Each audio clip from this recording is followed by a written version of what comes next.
फर्क पड़ेगा।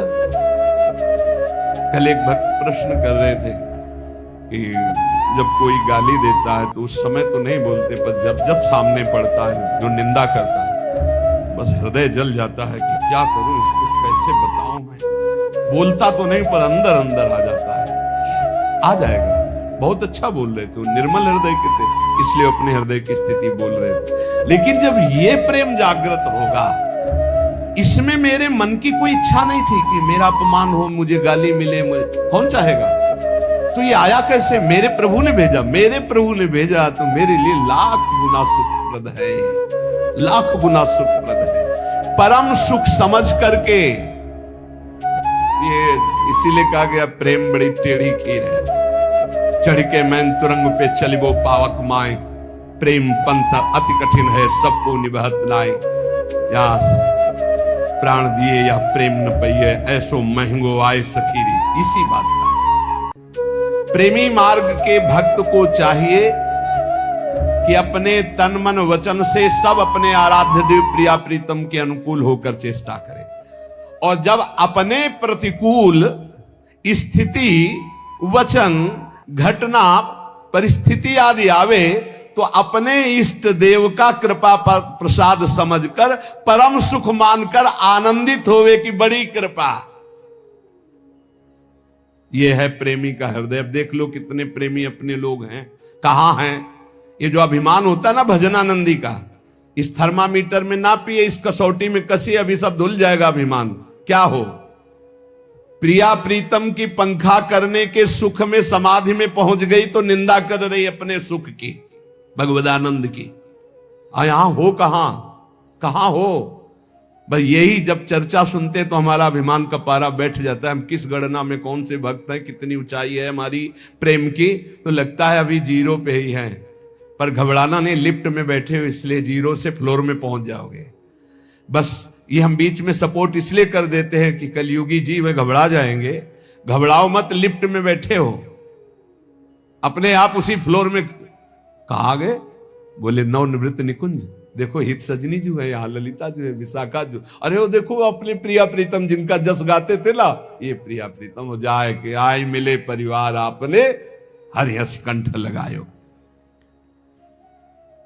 प्रेमी भक्त केवल प्रभु के सुख को देखता रहता है, प्रभु के इशारे को देखता रहता है। प्रभु की क्या चाहते हैं मेरे प्रभु, प्रभु के मन की बात उसे मालूम हो जाए कि प्राण देने से मेरे प्रभु सुखी हो जाए, एक सेकंड न ले, ये ले, आपके प्राण है, आप ले जाओ।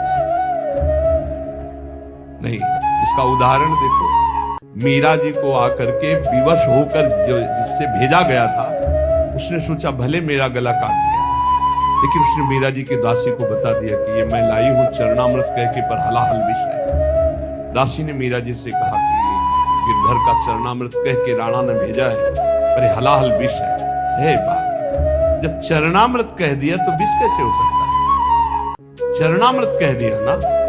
देखो श्री कृष्ण के मन की बात कि आप ही तो पिसवा के भिजवाए हो, वो आप ही कह रहे हो चरणामृत है। जब चरणामृत तो विष कैसा हो? कान में पता चल जाए कि इसमें विष पड़ा है, फिर हम लाख तुम्हें दुहाई दे प्रभु की, खाओ नहीं सकते, नहीं खा सकते, नहीं, बिल्कुल चाट मसाला डाल करके ऊपर से दिखा दिया जाए, कह दिया इसमें विष पड़ा है, आप खा के दिखाओ। हिम्मत नहीं पड़ेगी एक कवल खाने की, हिम्मत नहीं पड़ेगी। असलियत में पता हो जाए कि आप पड़ गया, हिम्मत नहीं। असलियत में ऐसा विष था कि कटोरे से एक बूंद परीक्षा के लिए जिसने विष बनाया था, जब मीरा जी नहीं पधारी, पूरा रात कीर्तन करती रही, तो राणा को लगा कि ये मीरा के पक्ष का है, इसने नकली विष बनाया, बुलाओ इसको, परीक्षा करते। ऐसे चटा दिया, तत्काल मर गया, तत्काल मर गया ऐसे चटा देने से, और पूरा कटोरा पिया, कुछ फर्क नहीं पड़ा। श्री कृष्ण की इच्छा है ना, लाओ चरणामृत, पी जाते हैं, प्राण उनके हैं, क्या फर्क पड़ा श्री कृष्ण के प्राणों पर?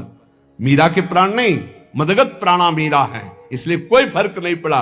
यही अमृत की उत्पत्ति है, विष की उत्पत्ति। छाती से धर्म प्रकट होता है, पीठ से अधर्म प्रकट होता है महाराज के। यही दैवी शक्ति है, यही सब शक्तियां हैं, यही सब कुछ है। या रहस्य रघुनाथ कर बेग न जाने कोई, जो जाने रघुपति कृपा तो सपने मोह न हो। जीवन को आराध्य देव का बना लेना, बस यही प्रेम प्राप्ति का उपाय है। मेरा कोई अस्तित्व तो नहीं रह गया।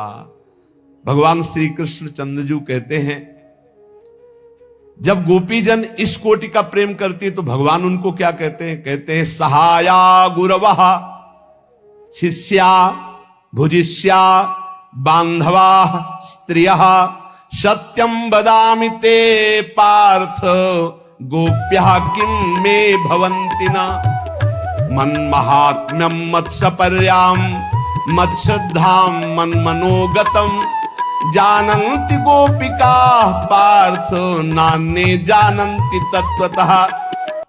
गोपी मेरी गुरु है पार्थ, गोपियां जानते हो कौन है? सहाया में गुरवा शिष्या भुजिष्या बांधवा स्त्रिया। गोपी मेरी सहायिका है और मेरी गुरु है। जगत गुरु बोल रहे हैं, गोपी मेरी सहायिका है, सबकी सहायता करने वाले। गोपी मेरी गुरु है, गोपी मेरी शिष्य है। भुजिष्या, गोपी मेरी भोग्या है। गुरु गोपी मेरी बांधव है, गोपी मेरी सब कुछ। जैसे भक्त कहता ना, तुम्हें माता च पिता तुम्हें बंधुश्च सखा तुम्हें विद्या द्रविणं तुम्हें सर्वम मम देव देव।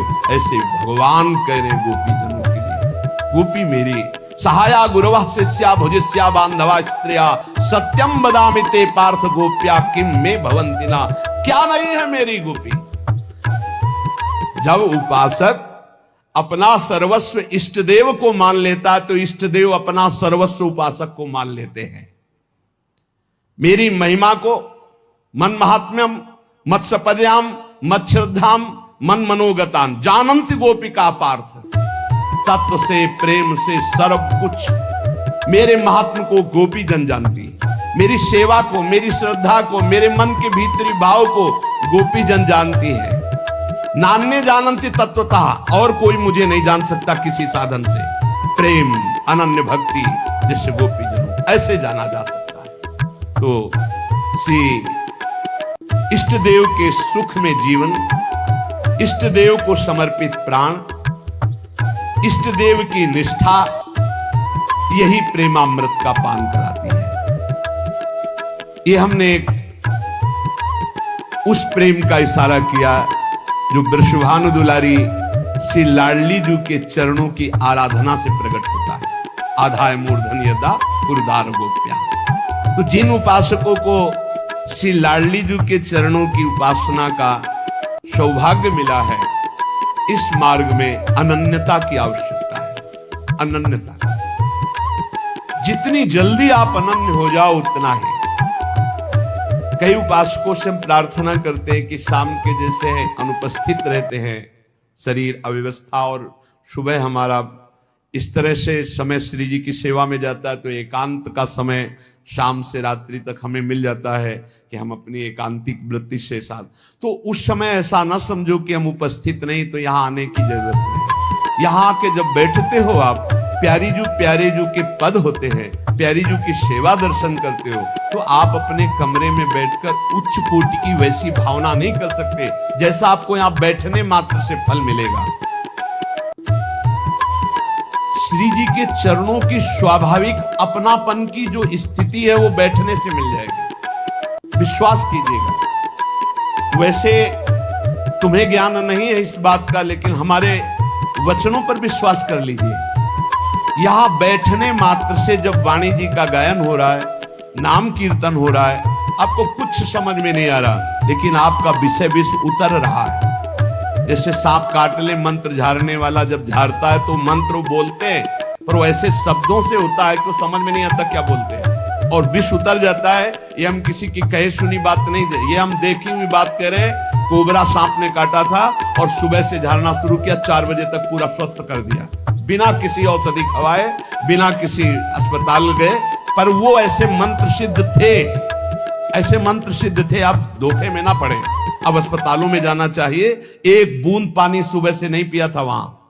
जब उनको पानी पिलाने की बात हुई, जलपान आदि कुछ, तो उनका इस गांव का पानी नहीं पीऊंगा, ये हमारे मंत्र की सिद्धि है। अगर हम लोगों ने पानी पी लिया तो काम नहीं करेगा मंत्र। और देखा था 4-6 घंटे के अंतर्गत कोबरा सांप से पूरा शरीर नीला होने जा रहा था। नीम के पत्तियों से झाड़ झाड़ करके, ये हम किसी कही सुनी बात नहीं कह रहे और ये देखी हुई बात कह रहे हैं, बिल्कुल हम प्रमाणित बात कर रहे हैं। पर वो मंत्र नहीं समझ में आ रहे थे क्या, पर विष उतर रहा था ना। ऐसे ही आप यहाँ बैठे हो, पता नहीं चल रहा क्या गा रहे हैं, पर वो आपका विष उतर रहा है मायाकृत, और आप निर्मल हो जाएंगे पक्का। हरिवंश महाप्रभु कहते हैं, जय श्री हरिवंश यथामति बरनत कृष्ण रसामृत सार, श्रवण सुनत प्रापक रति राधा पद अम्बुज सुकुमार।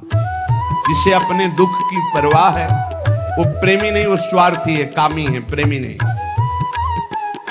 महान से महान दुख भी यदि प्रीतम को सुखी करने के काम में आता है तो लाख लाख बंदनी है वो दुख जिससे प्रीतम मुस्कुरा दे। यह है प्रेम। प्रेम को समझो। और ऐसे प्रेम समुद्र का सार मूर्ति हमारी श्री लाडली जो है, हम राधा राधा ऐसे नहीं कहते, समझो। जो दुख हमारे प्रीतम की मुस्कुराहट का काम करे, वो करोड़ करोड़ ब्रह्मानंद से भी बढ़कर हमें सुख रूप है। इसीलिए जोई जोई प्यारो करे, सोई मोई भावे। कहना अलग है, रहना अलग है। इसमें रहना अलग है, कहना अलग है। कितनी बड़ी बात है। वो महान दुख जिससे मेरे प्रीतम मुस्कुरा दे, तो करोड़ों ब्रह्मानंद से भी बढ़कर हमारे लिए सुखप्रद है। इससे सिद्ध होता है कि प्रेम में निज सुख की चाह नहीं, सहज अभाव है स्वसुख वांछा का, केवल अपने इष्ट सुख के लिए। इसीलिए भगवान प्रेमियों के सदैव ऋणी रहते हैं। गोपी जनों से कहते हैं मैं तुम्हारा ऋणी हूं, भगवान कहते हैं मैं तुम्हारा ऋणी हूं। क्यों ऋणी रहते हैं प्रेमी जनों? क्योंकि प्रभु का एक सिद्धांत है, ये यथामाम प्रपद्यन्ते तास तथैव भजाम्यहम् में हम चलो मान गए महाराज आपका सिद्धांत। अब प्रेमी सर्वस्व त्याग करके प्रभु के सुख के लिए भज रहा है, प्रभु के सुख। हम राधा बोलते हैं प्रिया प्रीतम के सुख के लिए, अपने सुख के लिए नहीं बोलते। रा रसदात्री, धा रस धारण करने वाले, युगल सरकार राधा नाम में विराजमान है। हमारा जीवन सर्वस्व है। जब हम राधा बोलते हैं तो प्रिया जो हमारी तरफ देखती हैं और राधा आसक्त लाल जो देखते हैं, और दोनों मुस्कुरा देते हैं। उनकी मुस्कुराहट देखने के लिए हम राधा राधा बोलते हैं, अपने सुख के लिए नहीं। हमारा कल्याण हो जाएगा, हमारा मंगल हो जाएगा, हमारी कामनाओं की पूर्ति हो जाएगी। ये तो सब बहुत पीछे बातें हो गई। समझो, भगवान का यह सिद्धांत यहां पास नहीं होता प्रेमियों के आगे, इसीलिए ऋणी है। भगवान कहते हैं पूरा हिसाब करता हूं बराबर, ये यथामाम प्रपद्यन्ते तास तथैव भजाम्यहम् में हम यहां फेल हो गया सिद्धांत। कैसे? तभी उनको बोलना पड़ा मैं ऋणी हूं तुम्हारा, मैं तुम्हारा ऋणी हूं गोपियों। क्यों? क्योंकि जो प्रेमी होता है उसका कोई सुख नहीं होता, और वो प्रभु के सेवा सुख के लिए प्राणों को निछावर के लगा है। अब वो बदले में सुख देना चाहते हैं, उसको कोई सुख की चाह ही नहीं है। अच्छा, ये चले और सुख देने, तो वो उनके सुख में सुखी है, तो पलट करके और उनको सुख मिलेगा, तो फिर ये ऋणी ही बने रहते हैं। ये ऐसा हिसाब नहीं कर सकते। ये यथामाम प्रपद्यन्ते तास तथैव भजाम्यहम्। तब ये हाथ जोड़कर कह रहे गोपी जनों से कि मैं तुम्हारा ऋणी हूं। क्योंकि ना तो इनको मुक्ति चाहिए, ना इनको कोई सुख चाहिए। ये चरम सीमा की निष्कामता में अपने प्रीतम सुख में बलिहार है, तो दे तो क्या दे? जब कुछ देने को, अच्छा, सबसे ज्यादा सुख होता है जब प्रिय वस्तु दो, और प्रिय वस्तु है इष्ट देव को सुख देना, उनका इष्ट देव को प्रसन्न रखना, और वो प्रसन्न है, वो सुख है इष्ट देव। अब इष्ट देव देव तो उनको क्या दे, क्योंकि वो सुखी होंगे, यही उनका सुख है। तो सुख जब और बढ़ेगा उनका, तो ऋणी तो होते ही चले जाएंगे, वो कभी नहीं ऋण हो पाते। तो क्या करते हैं? अधीन हो जाते। अहम भक्त पराधीनो, हिसाब नहीं दे पाए। ये यथामाम प्रपद्यन्ते तास तथैव भजाम्यहम् गीता जी में कहा है, ये साधारण भक्त असाधारण भक्तों, लेकिन प्रेमी जनों में नहीं। प्रेमी जनों के लिए ये श्लोक है, अहम भक्त पराधीनो असुतंत्र इव द्विज। मैं बिक गया हूं, मैं स्वतंत्र नहीं हूं, मैं अधीन हूं इन प्रेमी जनों के, ऋणी हूं। ये है राधा किशोरी के चरण रज के प्रताप से उदय हुए प्रेम का स्वरूप। शांत दास्य वात्सल्य सख्यादि को जैसा चाहते हैं वो हिसाब कर सकते हैं, लेकिन विशुद्ध प्रेमी ये हिसाब नहीं कर पाते, प्रभु हिसाब ले, क्योंकि इनका हिसाब प्रभु ही है, प्रभु का सुख ही है। क्या देंगे? आपका सुखी होना ही हमारा सुख है, तत्सुख। ये बहुत ऊंची बात। इसीलिए प्रिया प्रीतम अधीन होकर रसिकों के संग डोलते रहते हैं। छिन छिन बिहरत संग, छिन छिन निरखत प्रेम भरी, छिन जस कहत अभंग, ये जो कृपा हरिवंश की। न पारे हम निर्वध्य सयुजाम, सुसाधु कृत्यम विबुधायुषापि वहा, या मां भजन दुर्जर गेह श्रृंखला, समृष्टि तद वह प्रतियातु साधना। गोपियों, भगवान गोपियों, मेरे लिए उन घर गृहस्थी की बेड़ियों को तुमने तोड़ा जो बड़े बड़े योगी यति भी नहीं तोड़ पाते। भगवान कह रहे हैं बड़े बड़े योगी यति भी नहीं तोड़ पाते। अब आप जरा यहां थोड़ा दर्शन कीजिए। योगी यति घर गृहस्थी छोड़कर गुफाओं में रहते हैं, उन्हें योगी यति कहते, और गोपियां घर में रह रहे हैं। परिणाम योगी यति के लिए श्री कृष्ण को बोलना चाहिए कि आपने उन घर गृहस्थियों की बेड़ियों को तोड़ दिया जिनको तोड़ना कठिन है। लेकिन यहां कह रहे हैं बड़े बड़े योगियों के लिए घर गृहस्थियों की बेड़ियों को तोड़ना कठिन, उनको तुमने तोड़ दिया। गोपियों से कह, और गोपी रह रही घर में, गोपी घर को लीप रही है, धान कूट रही है, बच्चे खिला रही है, पति की सेवा कर रही है, लेकिन एक क्षण भी श्री कृष्ण से बिलग नहीं। यह है योग। उद्धव जी आए थे योग समझाने, तब यही कहा कि अभी तुम खुद नहीं समझे कि किसको योग कहते हैं। तुम समझते हो हम वियोगिनी हैं, देख हमारे रोम रोम में कृष्ण रमा है। तब उद्धव के होश उड़ गए और कहा कि मैं इस ब्रज की कोई लता गुल्म औषधि बन जाऊं जिनसे महाभागवत गोपियों की चरण धूल हमारे ऊपर पड़े। भगवान क्या कह रहे, जरा गौर से सुनो। भगवान कह रहे, गोपियों तुमने मेरे लिए घर की उन बेड़ियों को तोड़ डाला जिन्हें बड़े बड़े योगी यति नहीं तोड़ पाते। बड़े बड़े योगी यति नहीं तोड़ पाते। अंदर राग बना रहता है परिवार। तुम्हारा ये मिलन सर्वथा निर्मल और महान निर्दोष उच्च अवस्था का है। भगवान कह रहे हैं, मैं अपने सच्चिदानंद शरीर से अमर जीवन से अनंत काल तक तुम्हारी प्रेम सेवा और त्याग का बदला चुकाना चाहूं तो मैं नहीं चुका सकता। अखिल कोटि ब्रह्मांड नायक परात्पर अजित को जीत लिया प्रेमियों ने, और वो हार करके बोलते कि मैं तुम्हारा ऋण नहीं चुका सकता, मैं तुम्हारा सदा ऋणी रहूंगा। हां, तुम चाहो तो अपने साधु स्वभाव से, अपने प्रेम से मुझे उऋण कर सकती हूं, मैं कभी उऋण नहीं हो सकता। मैं तुम्हारा ऋणी रहूंगा, मैं तुम्हारा ऋणी रहूंगा। ये बात है प्रेम की।